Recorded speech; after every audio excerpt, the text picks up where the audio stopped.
How's it going, everyone? So a couple days ago, I decided to do something I'd never done on YouTube before, which is to post a poll. And I put three options for what people wanted to see my next video to be.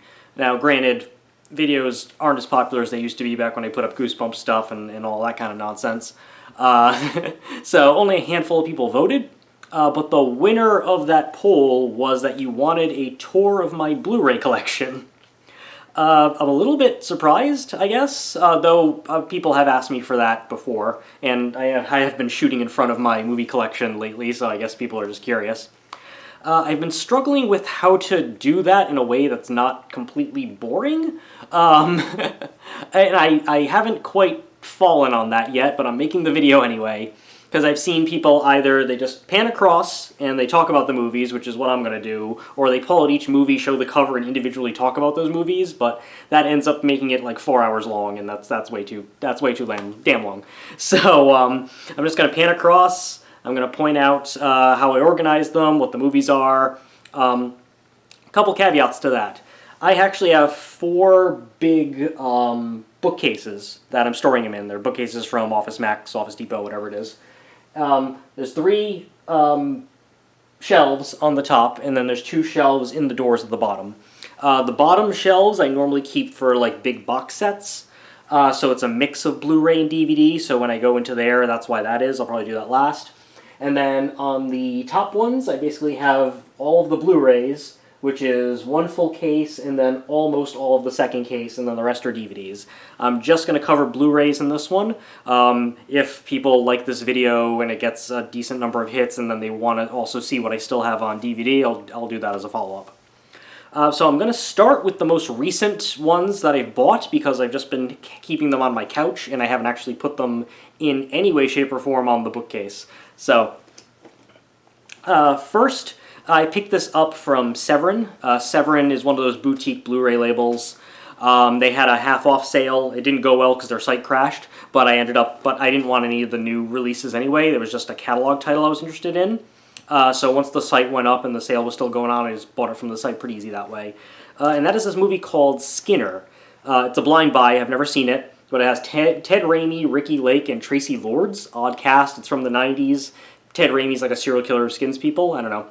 Funny thing is, this came with the slipcover, but I did not actually pay for the slipcover, because the slipcovered version was like a couple bucks more expensive than the regular version, even with the 50% off, so I'm like, it's a blind buy, I don't know if I even like it, whatever. So they sent me the slipcover anyway, though. I wonder if that was just because the sale went poorly, or because no one was buying this catalog title. I mean, the slipcover is not exactly in pristine condition. It has some dents and some dings that you might not be able to pick up on here, but otherwise, you know, they still sent it and I didn't pay for it, so thanks, Severin. And then Grindhouse Releasing, or Grindhouse Video, one of those two. They're two very different things, but one of those, the one that's just a website and not a actual distributor, they had a 50% off Arrow sale.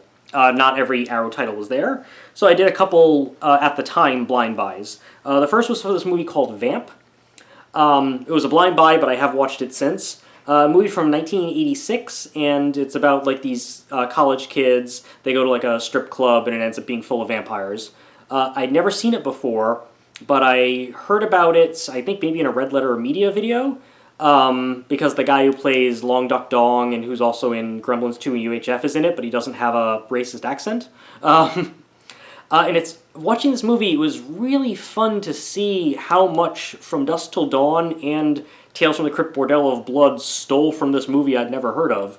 I'm actually surprised this isn't more of a cult classic. It's very, if you like Lost Boys, if you like movies like that, or Fright Night, it's kind of like those, like where it's R-rated, but it still has sort of a lightish tone, and if you're like 13 or 14 years old, you'd probably get a kick out of it. And then also Doom Asylum. Mostly just because I liked the description of the movie, the hunting an asylum. And also Kristen Davis from Sex and the City is in it. I like seeing the early movies that big stars made that they're probably embarrassed about. You know, Texas Chainsaw Massacre: The Next Generation with Matthew McConaughey and Renee Zellweger is one of the bigger examples of that. So, I don't know. I still haven't watched that, so it's still a blind buy. And then, if that was not enough money wasted in the pandemic, Barnes & Noble, I believe it's still going on, maybe for another couple weeks, they have a 50% off sale on Criterion movies. They usually do that like twice a year where they do a 50% off Criterion sale. That's usually when I pick up the bulk of them, unless there's a title I'm really excited about. So I picked up Bamboozled, which is my favorite Spike Lee film. It's also the first Spike Lee film I ever saw in theaters. Came out in 2000. Funny story, it came out around the same time as a really bad Brendan Fraser movie called Bedazzled, and so the teenager who was selling me tickets at the time, I was a teenager, I just turned like 17 or something when this movie came out. So I was just able to get into R-rated movies without sneaking in or bringing an adult with me. I kept trying to buy a ticket for Bamboozled, and she kept saying, "Do you mean Bedazzled?" And I'm like, "No, there's this movie you've never heard of. It's on the screen right behind you on the marquee. I just want to see Bamboozled, not Bedazzled." I did end up seeing Bedazzled later, and it sucked, but still. And then another blind buy, but I've been wanting to see this movie for a while because it was included in a book called Ultra-Violent Movies, even though the movie itself isn't known for violence. It was in like a separate section about movies that were controversial despite not having violence. And that is Pedro Almodovar's Tie Me Up, Tie Me Down. I actually haven't seen many Almodovar movies, mostly just The Skin I Live In, which I rewatched recently. So I was kind of interested in this. It's like a Stockholm Syndrome type thing. I think it was rated NC-17 when it was released in theaters too. So as far as being one of the early NC-17 films, because this is from 1990, yeah, it's around the time it was adopted. So I was interested in that. So that's what I picked up from there. Now, I'll start with the what's on the shelf. Just a hair of a warning. Because I filled up all 4 of these cases, I still have to like push some back if I want to make room for the Blu-rays to all fit nicely on the shelves. So some of them are stacked in unappealing ways, but I'll get to those when I get there. Alright, let's begin. So I start off my Blu-ray collection with my Steelbooks. Most of the Steelbooks are from Shout Factory or Scream Factory, and then a handful are from Best Buy and FYE. Those seem to be the 3 major retailers that are whole hog on the Steelbooks. Target also to a certain extent, but I don't have any Target Steelbooks. I know there's a Rob Zombie trilogy of House of a Thousand Corpses, Devil's Rejects, and 3 from Hell. I did not pre-order it, so the pre-orders are done, but I'll try to pick one up when it actually gets released in September. Anyway, you got Avengers Infinity War. By the way, some of these, especially the Steelbooks, they also have 4K discs in them, but I don't have a 4K player yet. But all of the 4Ks in there also came with a Blu-ray, so that's why I picked that up. So I got Avengers Infinity War.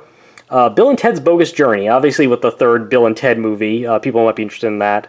I actually, as a kid, watched Bogus Journey a lot more than Excellent Adventure. I've probably seen Bogus Journey a couple dozen times, but I've only seen Excellent Adventure maybe like 5 or something, not as many. It had been a long time before I watched it again when I bought this, because there was a sale on Shout Factory, and I saw that there was a Steelbook, and I hadn't seen it in a while. And it doesn't quite hold up very well, but, people still like it.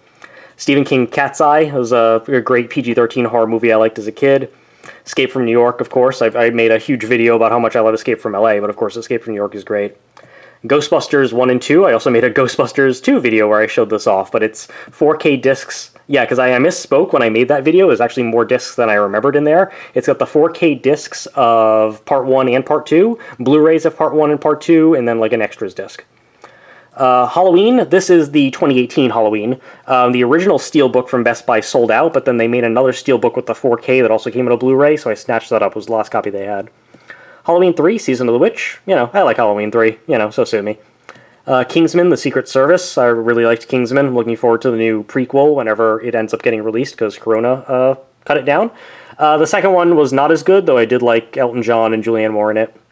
Life Force, Tobe Hooper, sex space vampire movie. What else can I say? Little Shop of Horrors. This is the director's cut that has the extended Don't Feed the Plants ending in color.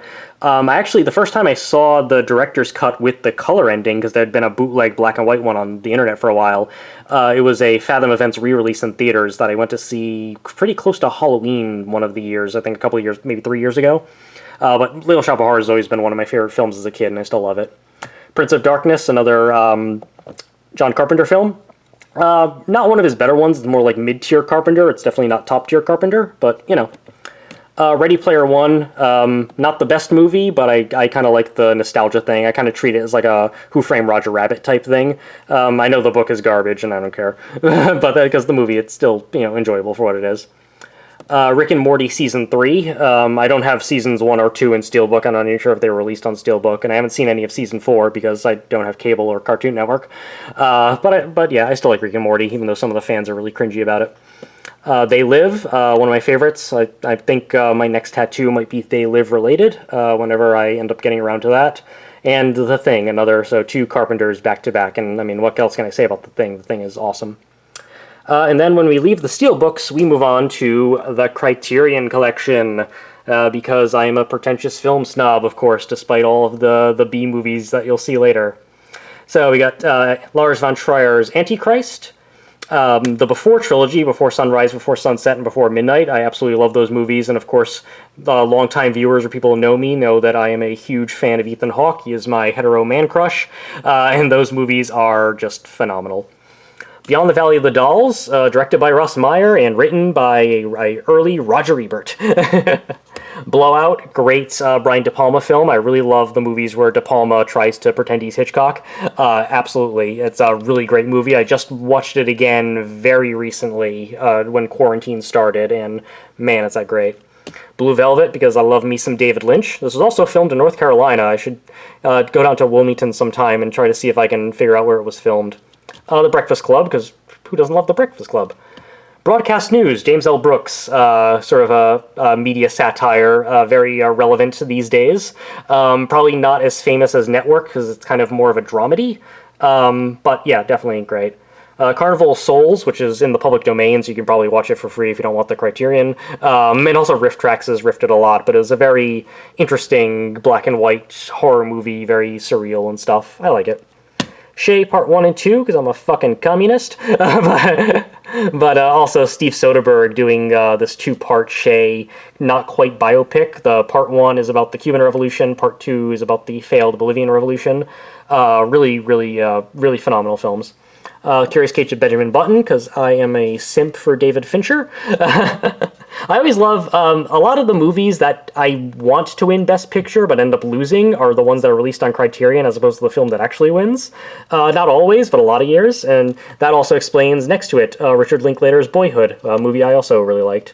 And that happens to be next to Richard Linklater's Dazed and Confused, one's a great 70s comedy. You know, it's the beginning of the public persona of Matthew McConaughey. Don't Look Now, very famous horror film from the 70s, probably also famous because people thought the sex scene between Donald Sutherland and the main actress there was non-simulated. It was, but, you know. But very influential horror film. Dress to Kill, that's another Brian De Palma, trying to be trying to be Alfred Hitchcock. It's kind of a riff on Psycho, and also on Giallo films, but really great stuff. Election, you know, funny movie, funny political satire, kind of reminds me of Hillary Clinton. Eraserhead, again, because David Lynch. Eyes Without a Face, black and white 1960s French horror film. It's also the title of a Billy Idol song, but really influential there. And I know Danzig copied it for a really bad section in his horrible movie Veronica. The Game, again, I mentioned my simping for David Fincher. Michael Cimino's Heaven's Gate, the movie that destroyed directors getting final cut on things and sort of killed New Hollywood. Very long, demystifying Western. The Ice Storm, probably my favorite Ang Lee film, about sort of the 60s radical stuff reaching the bourgeoisie in the 70s. Really underrated film, but really great. Midnight Cowboy, the only X-rated film to win Best Picture, where Jon Voight plays a gigolo and Dustin Hoffman's the pimp who's like, I'm walking here. Mulholland Drive, again, love David Lynch. Night of the Living Dead is sort of self-explanatory. Also in the public domain, so you can also kind of watch it for free in a lot of places. 1984, the film adaptation of George Orwell's book that came out in the year 1984. I think it's a phenomenal adaptation, a really great film, probably the best possible filmic adaptation of that novel. The Royal Tenenbaums. I absolutely hate most of Wes Anderson's movies, but there are 3 movies he's made that I actually like. Rushmore, The Royal Tenenbaums, which is my favorite, and then Isle of Dogs, which I also own. Everything else I fucking despise. I truly hate Wes Anderson, but he did make 3 good movies. Safe, Julianne Moore film about a kind of a hypochondriac. It's a very interesting film. Not many people have seen it. but I would recommend it. It's sort of a hidden gem that doesn't get the recognition it deserves. Salo, the adaptation of the Marquis de Sade set during fascist Italy, famous for feces-eating scenes. Definitely worth it if you like extreme cinema. Scanners, because I love me some David Cronenberg, of course. Sex, Lies, and Videotape. I talked about this a little bit because Soderbergh recently said that he wrote a sequel during quarantine. Sex, Lies, and Videotape I usually rank pretty high up as like my 5th favorite movie of all time. Sometimes it fluctuates from that, but it's still an excellent film, and I talk more about how much I love the film in that video. Sisters, another Brian De Palma film. Solaris and Stalker, both Tarkovsky films from the Soviet Union. Very meditative, artsy, surreal. Not up everyone's alley, but they are right the fuck up my alley. Now to the second. So you'll see that on top of the normal stuff I have things stacked. It's because I still have to make room, because my 4th with my DVDs is all full. So I have to move some stuff around and probably stick some in the bottom so that the Blu-rays can be proper here. So I'll go over what's just across first, and then I'll look at what's stacked. So sticking with the rest of the criterions, The Times of Harvey Milk, a really great documentary. There was, of course, the fictional version with that Sean Penn won Best Actor for, which isn't as good, but this is a great documentary. It was actually the only documentary in college that I watched in my screenplay writing class, and it was to make a point about the screenplay and the structure of documentaries. Traffic, also by Steve Soderbergh, really great movie. The film that should have won Best Picture instead of the overrated Gladiator that year. He did win Best Director for it, though. Twin Peaks Fire Walk with Me. I have a poster of this in my living room now, and, you know, I'm a huge Twin Peaks fan, huge David Lynch fan. Of course I'd own that, especially because it has the missing pieces, the, like, hour and a half of deleted scenes. The Vanishing, Dutch film. Excellent thriller. There is an American remake that is kind of okay until the last, like, 15 minutes, but definitely the original. And, of course, you gotta love Videodrome. Videodrome, David Cronenberg. It's probably probably my favorite Cronenberg film. The Fly also comes pretty close there, but yeah, I think Videodrome is my favorite. And then we go into the very long collection I am starting to build of Vinegar Syndrome. Obviously, I did my unboxing or my unfilm canistering. I still have my film canister here next to my giant penguin that I got from Newberry Comics many years ago. But yeah, I'm definitely getting into this collection of Vinegar Syndrome stuff, probably too much. But we have the Amityville collection, which is Amityville 4, 5, 6, and 7. The Angel collection, which is Angel 1, 2, and 3. Of these, I've only watched one of these Amityville movies before. I'm not actually a huge fan of the Amityville horror because, A, it's a fraud, and B, I'm not a big fan of haunted house movies, as I mentioned in one of my recent videos. But it was a great box set, and I know this is more about cursed objects than anything like that, so I thought it'd be fun. And then Angel also just kind of bought because it was a box set. I've only watched the first movie. It's kind of interesting, but I know that each of the 3 movies is a completely different genre with a completely different actress playing the lead role, so that should be fun to go. Beware My Brethren, haven't watched it yet, but it's about a cult. It's a 70s movie, and it was recommended by Brad Henderson, who works for Vinegar Syndrome, so I bought it before the slipcase sold out. Blood Games, this came in the most recent Vinegar Syndrome sale, so it's in my unboxing video. Thought the film probably needed another rewrite. It's okay. Blood Hook, which I got because it was written and directed by one of the founding members of Best Brains, who make Mystery Science Theater 3000, Jim Mallon. He also did the voice of Gypsy for most of the years. It's not good. I was very disappointed. I had high hopes for it because I'm a big Mystery Science Theater fan.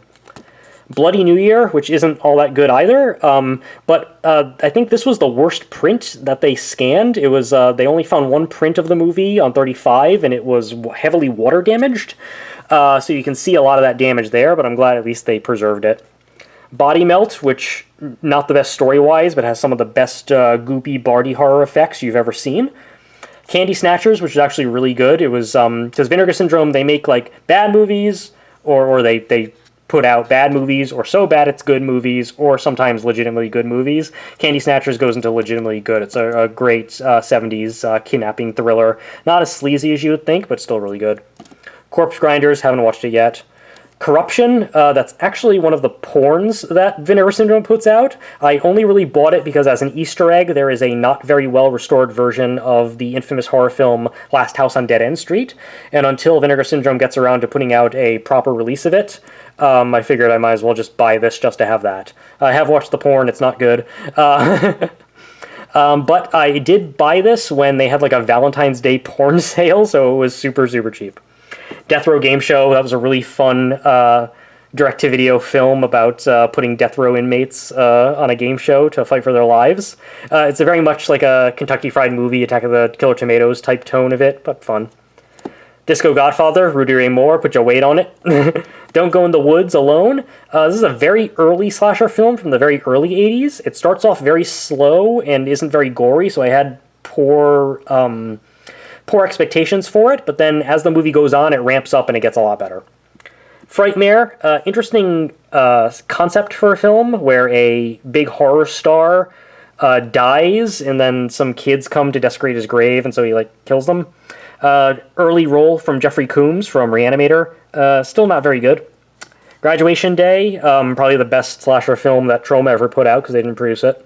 Hell Comes to Frogtown, you gotta love Rowdy Roddy Piper. This is kind of like a horny version of Fallout, but really fun. I really, really enjoyed this movie. It was recently the last movie shown on season 2 of Joe Bob Briggs. Horror House on Highway 5. I bought this solely because the killer dresses in a Richard Nixon mask, and so I was hoping for more political stuff, but it just sucks. The plot makes very little sense. Ice Cream Man, Clint Howard. I mostly got this because it has the original Monster Vision segments with Joe Bob Briggs, so you can watch it with.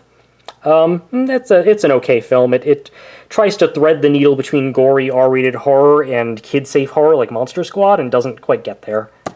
In the Cold of the Night, this is a fun early 90s erotic thriller that has a really, really bonkers plot. I mostly bought this on the recommendation of the YouTuber Michael Keane, who I'm a big fan of. And I bought it before the slipcase sold out, like a week before the slipcase sold out. LA Wars, man, this was a hoot. This was a super, super fun film. I can't say enough. This is one of those so bad it's good movies, but it's so exuberantly fun. Mausoleum has some really, really interesting special effects, so that's also well worth seeing. Night Beast is a very, very funny alien...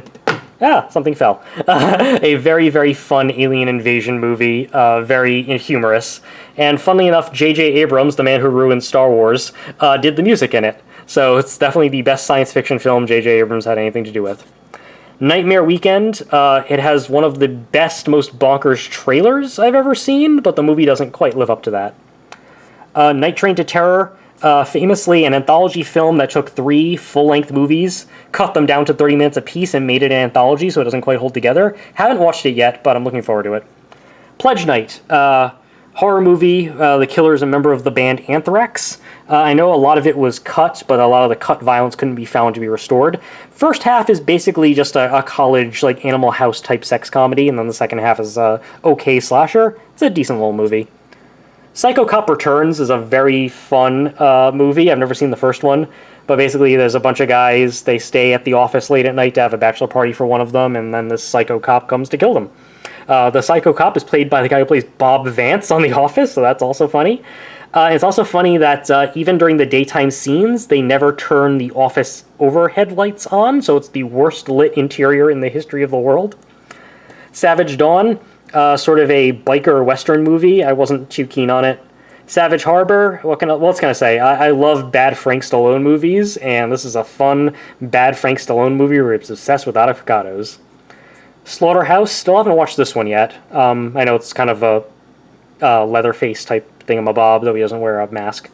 Splatter University, a very short slasher movie. Interesting sort of twist at the end, even if you see it coming. Movie has a very short runtime. It's fairly decent. Spookies, famous movie because it was filmed, and then the producer took it away from the filmmakers, and they hired a bad porn director to film new stuff. So 51% of the movie is garbage, and 49% of the movie has really good special effects. The Suckling, a movie about an aborted fetus that mutates and starts killing people at a whorehouse/illegal abortion clinic. Yeah, What else do I have to say? Tammy and the T-Rex, a movie that was released as PG-13 in the 90s because they cut out a bunch of gore, and then they put the gore back in with Denise Richards and the late Paul Walker, and it's a hoot. There's Nothing Out There, sort of a not quite successful but still admirable meta-fictional horror movie, where basically the movie is a bad trauma movie about a mutant alien frog, but one of the characters happens to be Randy from Scream. Uninvited, haven't watched this yet, but I know it's about a mutant cat killing people on a cruise ship. Unmasked Part 25 is a British parody examination of the Friday the 13th films. I liked it. Vice Academy 1 through 3. I've only watched parts 1 and 2. It's a very silly comedy trilogy from the man who brought us Hobgoblins. You might like it, you might not. It's got Linnea Quigley. It's cool. Wacko, which is a fun... sort of a horror parody. Again, it's one of those sort of Kentucky Fried Movie type kind of things. George Kennedy's really funny in it. I think it's Andrew Dice Clay's first role. It's pretty fun. Extra 3, it's like an alien movie from the mid-90s. It fucking sucks. And then going back up here, I haven't watched any of these yet, but these came in the most recent Vinegar Syndrome sale. Patty Hearst, Paul Schrader, Severed Arm, Immortalizer, Psychos in Love, Nightmare Sisters, Drug Stories. I'm not going to go over them too much because I kind of talk about them a little bit in my unboxing video. And then some movies from that sale that I have watched. Blue Vengeance, which isn't quite successful, but it's a fun little guerrilla-style filmmaking of this serial killer who is knocking off members of a death metal satanic band that he used to like because they're no longer that way. And then the director plays a cop in it. It's decent. Hellmaster, John Saxon just died. It's sort of a kind of wannabe Hellraiser ripoff with John Saxon. It's not particularly good, but, you know, it has a couple decent effects in it. Blood Theater, same director as Vice Academy and Hobgoblins. It's fucking boring. There's actually a second movie on this disc called The Visitants, which is sort of a parody of 1950s alien invasion movies, and that one was better. That was a little fun. McPherson Tape, I talked about that on the other tape. It's like a found footage, one of the first found footage movies about an alien invasion. It's alright. It's a little boring. Decoder was kind of fun. Decoder was like a German esoteric anti-capitalist satire with some soft cell music and stuff. Not for everybody, but if you like weird cinema, I'd recommend it. Pale Blood was pretty fun. Pale Blood is sort of a wannabe erotic thriller without much eroticism. It gets pretty fun. It's a vampire movie. Rad I watched. Rad, no nostalgia for it. Has a good soundtrack. Beyond the Door 3, plot makes no fucking sense, but it does have some great gore effects and some good cinematography. Dolly Dares was pretty fun. I mean, as far as a Child's Play ripoff, it's pretty good. And then Hanukkah, I just did a full-length review of that. No one's watched it yet. It has like 20 views, so go there if you want to see that. Ozone, also did a review of that. Also, no one watched it. Escape from LA, I did a 40-minute Dave's Faves on it, so I don't need to talk about that too much. The Room, of course. Oh, hi, Mark. One of the greatest so bad it's good films of all time. This actually came for free when I bought a pair of Tommy Wiseau's sweatpants, because buying a pair of the sweatpants and getting the Blu-ray for free was cheaper than buying the Blu-ray on its own. By the way, the sweatpants had a huge hole in it. I had to sew it myself. And then we go into the first section that's not organized by label, and that is horror. So once we get to the end of Vinegar Syndrome, we have 80s Trailer Trash 3, which is basically just a whole lot of collections of 80s horror movie trailers. Really great.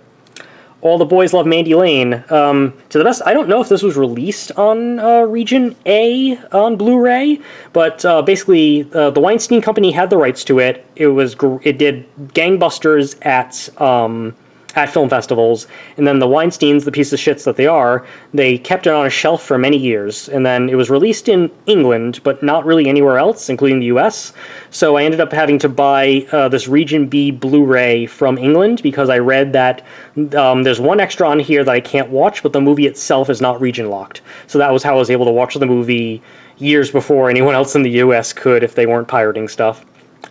I have a Dave's Faves video on that too, and I have a poster of it that I haven't hung up yet.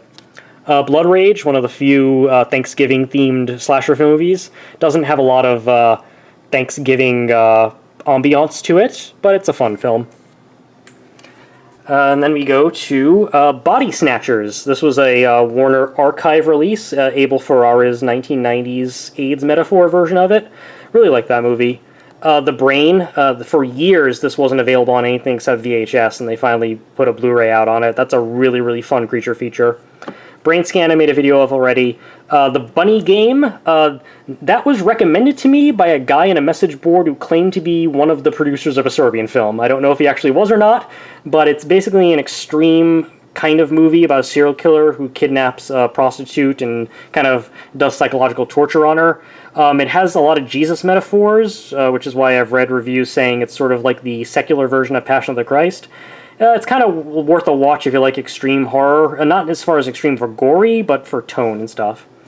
Cabin in the Woods, of course, I mean, you know, a great satire of horror films, very fun. Cherry Falls, I wish they could find the unrated cut of this, but I think it's lost. But basically, it's a slasher movie where the killer actually specifically goes after virgins. So it's pretty fun. It's not as successful as it could have been with that cool setup, but you know. Chill Factor, I had bought this as a blind buy. It's not very good. Satanic stuff, Snowden Cabin, yeah. Daybreakers, a vampire movie with Ethan Hawke, which is a metaphor for the U.S. running out of oil. I really like the movie. It's a really good creature feature as well. Dead Ringers, Cronenberg again. One of his, it's sort of a bridge between his body horror movies and his dramas that are more like a disturbing method, or a dangerous method rather. But great performance by Jeremy Irons playing two roles. I Drink Your Blood. I haven't actually watched this, but one night when I went to the Alamo Draft House, the star Lynn Lowry was there, so I bought it so that she could sign it, and I got a picture taken with her. Drive-In Massacre. I bought this during another Severin sale, so 50% off. It's sort of a proto-slasher from the 70s. It's boring as fuck. Final Destination 3. My favorite Final Destination is Part 2, which I own on DVD. 2 and 3 are the only ones I own. I believe I bought this because it was dirt cheap on Amazon one time. It has the roller coaster stuff. It's alright. Friday the 13th, 8-movie collection. Basically, it has the original 8 Paramount movies. Now, Shout Factory is coming out with a new box set that I've pre-ordered that comes out in October, so after that, this little puppy will get donated somewhere. Friday the 13th, The Killer Cut, that's the remake. I'm okay with the remake. Also, Derek Mears is very nice. The Funhouse, a Tobe Hooper film. I got this on a Shout Factory sale as well. It's okay. It's mostly known for the cool design of the hillbilly creature thing. Get Out, you all know Get Out. It won, like, Oscar for Best Screenplay. Great movie. The Green Inferno, Eli Roth's cannibal movie with Dude Bros as the actors. A lot of people don't like Eli Roth, but I do like Green Inferno. The only movie of his I don't like, even though I own it, is Cabin Fever. And then Green Room, which was my favorite movie of the year it came out.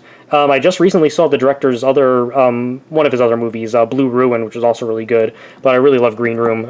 Bunch of punks, punk band that's stuck in the green room, surrounded by the neo-Nazis they perform for, trying to get out. Grindhouse, so this is the fake trailers, the 2 movies, one by Robert Rodriguez, one by Quentin Tarantino, you know, both. The producer's cut of Halloween 6, because for years it was a bootleg, and they finally put out an official release, and it looks really good. Halloween 2, this is Rob Zombie's. I actually like Rob Zombie's Halloween 2. I know people hate it, but I like the fact that he wasn't beholden to Halloween and just kind of made it his own. Plus, Brad Dourif's performance as the sheriff, especially when his daughter dies, spoiler, is really heartbreaking, so I like that. Hollow Man, because I like Paul Verhoeven, and even though it's one of his weaker of his big budget movies, I still like it. House of the Dead, probably the only movie I've seen of Ty West, I think. I saw a couple of his... Oh, no, I saw the one that's about Jonestown, that was good too. But House of the Dead I really like. A lot of people find it boring, but I like the way it captured the feel of an 80s film. House That Jack Built, it was a blind buy because I'd been wanting to see it for a while. Another Lars von Trier film, much like Antichrist. I like it. It's not for everybody. Human Centipede, I actually legitimately do like the first Human Centipede. I'm not a fan of the second one, and I despise the third one, but I really do like the first one. The Invitation, I actually really like this movie. The Blu-ray, actually, I got for free. It won it during one of the Alamo Draft House's Oscar nights. They usually have like a trivia thing or like a bingo, and you can win stuff, and that's how I won this. So I haven't actually watched it, because the first time I watched it, it was just on Netflix, but it's a really good movie.